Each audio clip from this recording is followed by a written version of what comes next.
जहांगीर पहली बार नूरजहां को नौरोज उत्सव पर देखता है।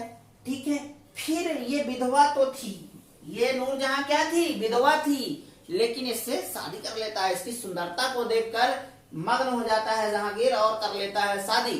जानते ही हैं कि राजा महाराजा के लिए शादी होती कोई बड़ी बात नहीं थी, वो रोज शादी कर सकते थे और करते भी थे। और इसका सही नाम क्या था, मेहरुन्निसा। आपके आसपास बहुत सारी लड़कियां मेहरुन्निसा नाम की होंगी, लेकिन मैं ये नहीं कह रहा हूं कि शादी कर लेना। मेहरुन्निसा मतलब आप याद रखिएगा जहांगीर की पत्नी थी। नमस्कार, आप सभी का स्वागत है IQ टेस्ट एजुकेशन चैनल पर। दोस्तों, मुगल काल हम लोग पढ़ रहे हैं। मुगल काल में बाबर से लेकर अकबर तक हो चुका है। आज समय है जहांगीर के बारे में बात करेंगे, जो 1605 से 1627 ईस्वी तक इनका शासन रहा, लगभग 22 साल। ठीक है, ये अकबर के पुत्र थे। इनको सलीम और जहांगीर दोनों कहा जाता है। इनका सलीम उपनाम था। ठीक, अब चलिए इनकी बारे में बेसिक जानकारी लेंगे। पहले मोहम्मद सलीम का जन्म जो है फतेहपुर सिकरी में हुआ था। ठीक है, फतेहपुर सिकरी में हुआ था। शेख सलीम चिश्ती की कुटिया में हुआ था। भारमल के एक राजपूत शासक थे भारमल, उनकी बेटी, उनका नाम था जोधाबाई, लेकिन उनको मरियम उजमानी एक पदवी होती थी मुगल काल में, तो अकबर ने इनको मरियम उजमानी की पदवी दिया था, तो इसलिए इनको मरियम उजमानी जोधाबाई के नाम से जाना जाता है। कि गर्भ से 1569 ईस्वी में हुआ था। ठीक, अकबर सलीम को शेख बाबू प्यार से कहता था, शेख बाबू। सलीम का मुख्य शिक्षक कौन था, तो अब्दुल रहीम खान खाना, चाहे कहिए अब्दुल रहीम खान खाना। ठीक, फिर उसके बाद 1605 ईस्वी में अकबर की मृत्यु के बाद, क्योंकि यही पुत्र था, यही उत्तराधिकारी भी था, तो राज्याभिषेक होता है नूरुद्दीन मोहम्मद जहांगीर बादशाह गाजी। देखिए, इनका नाम याद करने की जरूरत नहीं है कि किस पदवी से इन्होंने या किस उपाधि से ग्रहण किया था, क्योंकि ये सब पूछा नहीं जाता है, लेकिन आपके बेसिक जानकारी के लिए मैंने लिख दिया है। गद्दी पर बैठता है। जहांगीर ने एक बहुत बड़ा काम किया था, ये बार बार आपके पेपर में आता है, न्याय की जंजीर। न्याय की जंजीर के नाम से सोने की जंजीर को जो है आगरा के किले में लगाया था। अगर किसी को न्याय चाहता है तो जहांगीर की ये जो न्याय की जंजीर है उसको जो है आप जाके बजाइए या खटखटाइए, तो जहांगीर जो है न्याय देता था। ठीक, जहांगीर ने कुछ लोकहित में कार्य किए। ठीक है, तो उसने कुल 12 आदेश जारी किए लोकहित में कार्य करने के लिए, लेकिन उसमें से कुछ ही महत्वपूर्ण है जिस पर मैं आपको बता देता हूँ। पहला है तमगा नाम का एक वसूलीकर था। तमगा नाम का एक वसूलीकर था जिसको ये पूर्णतः प्रतिबंधित कर दिया।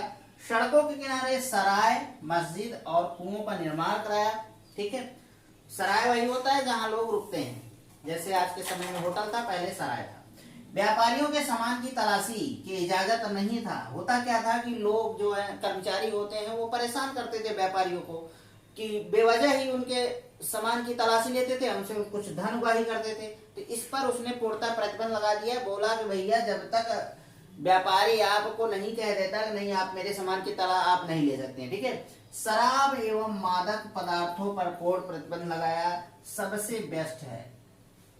ठीक, फिर आगे बात करता है, दंड स्वरूप नाक कान काटने की प्रथा को समाप्त कर दी।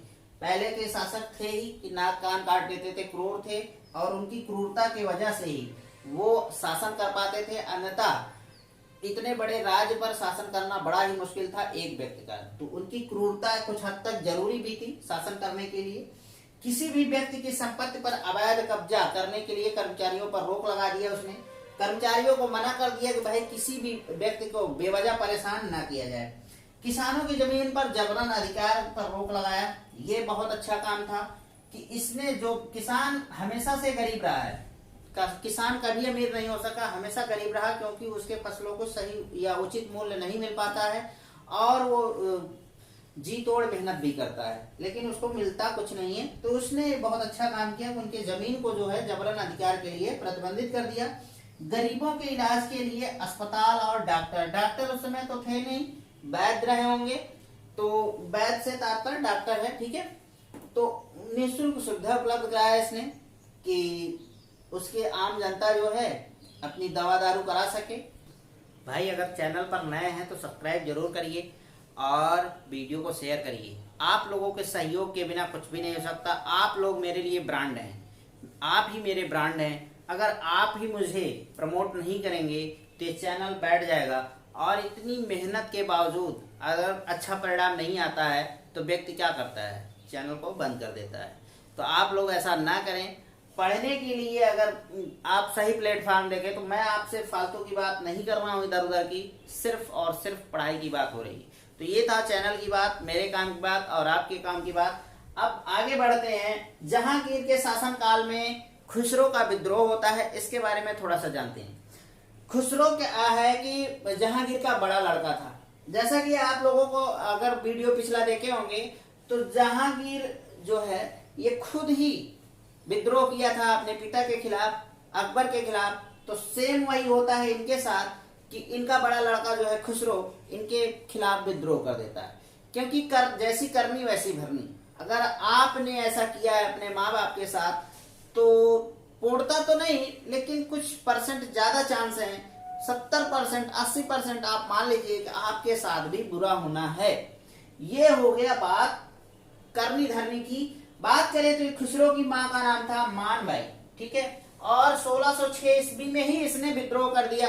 1605 ईस्वी में तो ये गद्दी पर ही बैठा था जहांगीर, लेकिन 1606 में एक साल में ही इसने विद्रोह कर दिया। क्या करने के लिए विद्रोह कर दिया? क्योंकि ये शासक बनना चाहता था, बस मेन चीज यही है।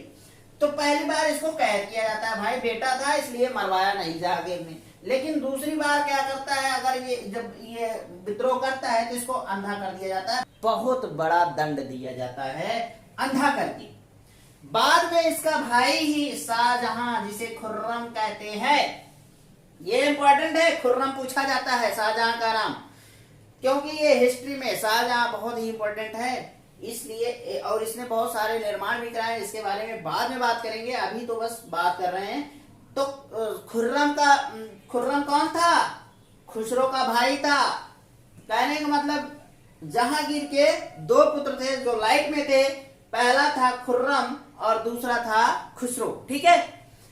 तो 1621 ईस्वी में ये क्या करता है, मरवा देता है खुद के भाई को ही, खुद के भाई को मरवा देता है।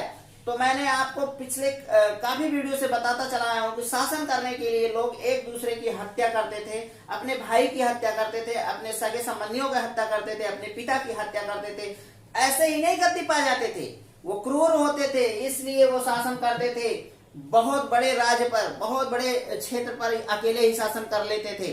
आज डीएमएसपी की जरूरत जैसे पड़ती है और काम भी ढंग से नहीं होता। देखिए मैं इनको सपोर्ट नहीं कर रहा हूं, मैं हिस्ट्री है तो इसलिए बता रहा हूं। तो एक राजा बहुत बड़े क्षेत्र को कैसे कंट्रोल करता था, अपनी क्रूरता की वजह से। तो ये तो बात हो गई खुसरो की, जिसने अपने पिता के खिलाफ ही क्या करता है, विद्रोह करता है। शाहजहां बाद में मरवा देता है अपने खुद के भाई को। तो आगे अब बात करेंगे नूरजहां की। नूरजहां हिस्ट्री में कुछ क्वेश्चन इनके बारे में पूछा जाता है। नौरोज के उत्सव पर नूरजहां को पहली बार कौन देखता है? जहांगीर देखता है। दोस्तों मैं आपसे चाहूंगा कि आप एक आंसर करें कि नौरोज उत्सव को भारत में किसने प्रारंभ कराया था। आप लोग कमेंट करिए। पिछले वीडियो में मैंने पढ़ाया है, किस काल में पढ़ाया है? दिल्ली सल्तनत में पढ़ाया है। वीडियो सारे पढ़े हैं, अगर आपको चैनल पर जाएंगे तो आपको सारे वीडियो एक तरफ से मिल जाएंगे, ठीक है। तो ये नौरोज उत्सव के बारे में आपको कमेंट करना है। जहांगीर पहली बार नूरजहां को नौरोज उत्सव पर देखता है, ठीक है।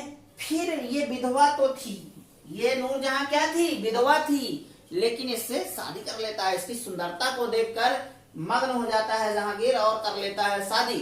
जानते ही हैं कि राजा महाराजा के लिए शादी होती कोई बड़ी बात नहीं थी, वो रोज शादी कर सकते थे और करते भी थे। और इसका सही नाम क्या था? मेहरुन्निसा। आपके आसपास बहुत सारी लड़कियां मेहरुन्निसा नाम की होंगी, लेकिन मैं ये नहीं कह रहा हूँ शादी कर लेना। मेहरुन्निसा मतलब आप याद रखिएगा जहांगीर की पत्नी थी, ठीक है। विवाह के बाद मेहरुन्निसा नूरजहां गुट का निर्माण करती हैं। इनको भी राजनीति का चस्का लगता है और नूरजहां गुट का निर्माण कर लेती हैं। एक सबसे इंपॉर्टेंट बात, नूरजहां की मां कौन थी? तो अस्मत बेगम थी। ठीक है, अस्मत बेगम ने गुलाब से इत्र निकालने का फार्मूला निकाला था। ठीक है, जहांगीर के दरबार में कुछ विदेशी आते हैं जो आपके पेपर में बहुत ही इंपॉर्टेंट है और बार बार पूछे जाते हैं। इनके नाम को ध्यान रखना, और यही नाम आपको आधुनिक इतिहास में भी मिलेंगे जब आधुनिक इतिहास पढ़ाया जाएगा तो। और ये इंपॉर्टेंट है क्योंकि कहा तो गया है कि यात्री थे, लेकिन ये यात्री नहीं थे, ये मुख्यतः व्यापारी थे। ठीक है, तो व्यापारी की बात की है, लेकिन हिस्ट्री में बहुत सारे फॉल्ट हैं। अब क्यों फॉल्ट हैं इस पे बात नहीं करेंगे, लेकिन इनको यात्री बताया गया, लेकिन ये यात्री नहीं थे। पहला था विलियम हॉकिंस आया था, दूसरा विलियम फिंच था, तीसरा सर टॉमस रो, और चौथा एडवर्ड टेरी। टॉमस रो तो बहुत ही फेमस था, बार बार पूछा जाता है आपके पेपर में। तो ये यूरोपीय यात्री थे, भारत आए थे। किसके शासनकाल में? जहांगीर के शासनकाल में। इसको बहुत ही इंपॉर्टेंट है, जहांगीर इसीलिए मस्ट हो जाता है हिस्ट्री के पर्पज से, आपके पेपर के पर्पज से, कि ये विदेशी आए थे, इसलिए ये मस्ट हो जाता है आपको पढ़ना जहांगीर को। और जहांगीर का ऐसा कुछ खास काम नहीं है, उसके बारे में जाना जाए। जहांगीर जो है प्रकृति प्रेमी था। ठीक है, ये एक उत्कृष्ट चित्रकार भी था, कला और साहित्य का पोषक था। तुझके जहांगीरी किसने लिखा था? तो जहांगीर ने स्वयं लिखा था। ठीक है, तो बस जहांगीर के बारे में इतनी है। अब मृत्यु कैसे हुई? 7 नवंबर 1627 ईस्वी को भीमवार नामक स्थान पर जहांगीर की मृत्यु हो जाती है। इसको सहादरा में रावी नदी के किनारे दफना दिया जाता है। तो दोस्तों इस तरीके से जहांगीर समाप्त होता है। अब टाइम आ गया है कि आपको 10 क्वेश्चन दिए जाएं अभ्यास के लिए। आपको कमेंट करना है, उन 10 क्वेश्चन का आंसर कमेंट करना है। ठीक है, तो चलिए आप क्वेश्चन ले लीजिए। तो ये 10 क्वेश्चन आपके सामने हैं। जहांगीर का उपनाम क्या था? सेकंड है, जहांगीर के शिक्षक का नाम बताइए। थर्ड, न्याय की जंजीर का संस्थापक कौन था तथा इसे किस किले में लटकाया गया था? ठीक। चौथा है, खुसरो के माता एवं पिता का नाम बताइए। गुलाब से इत्र निकालने की विधि की खोज किसने की थी? नूरजहां गुट का निर्माणकर्ता कौन था? एडवर्ड टेरी एवं विलियम फिंच किस भारतीय शासक के दरबार में आए थे? ये वेरी इंपॉर्टेंट क्वेश्चन है, इसको ध्यान में रखिए और इसका आंसर भी करिए। आंसर सबका करना है आपको। तुझके जहांगीरी का लेखक कौन है? किस मुगल शासक को रावी नदी के किनारे दफनाया गया? फिर लास्ट क्वेश्चन है 10वां, जहांगीर का शासनकाल कब से कब तक रहा? दोस्तों आशा करते हैं कि आपको ये वीडियो पसंद आएगा, और अगर किसी प्रकार की समस्या है तो मुझसे शेयर करिए कमेंट के माध्यम से, और जाते जाते चैनल को जरूर सब्सक्राइब कर लें। तो ठीक है, नमस्कार।